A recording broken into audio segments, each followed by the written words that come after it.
video do të flasim për veprimet me bashkësi, konkretisht prerja e 2 bashkësive. Prerja e 2 bashkësive shënohet me këtë shenjë, pra shenja për prerjen e bashkësive është kjo. Dhe prerja e bashkësive si formull shënohet në këtë formë. Kemi A, bashkësi A prerje B është e barabartë me numrin XY, ashtu që numri X është elementi i bashkësisë A dhe Y elementi i bashkësisë B. Nëse paraqesim në diagram, prerja e 2 bashkësive ka këtë formë. Bashkësia A dhe bashkësia B.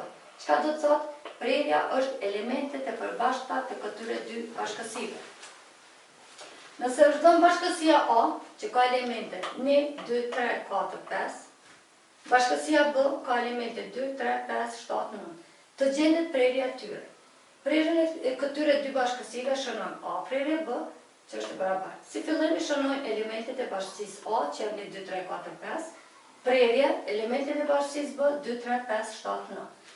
Elementet e përbashkëta, gjithmonë shkojmë edhe analizojmë. Numrin 1 nuk i kemi në bashkësinë B, numrin 2 i kemi edhe në bashkësinë A, edhe në bashkësinë B, numrin 3 gjithashtu i kemi edhe në bashkësinë A dhe B, dhe numri 4 nuk është në bashkësinë B, dhe numri 5 është në bashkësinë B.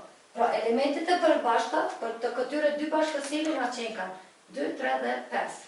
Nëse paraqesim në diagram, duket në këtë formë. Bashkësia A ka elementet 1, 2, 3, 4, 5. Bashkësia B ka elementet 2, 3, 5, 7, 9. Pra, prerja këtyre bashkësive na ka kjo pjesa këto. Elementet e përbashkëta janë 2, 3 dhe 5.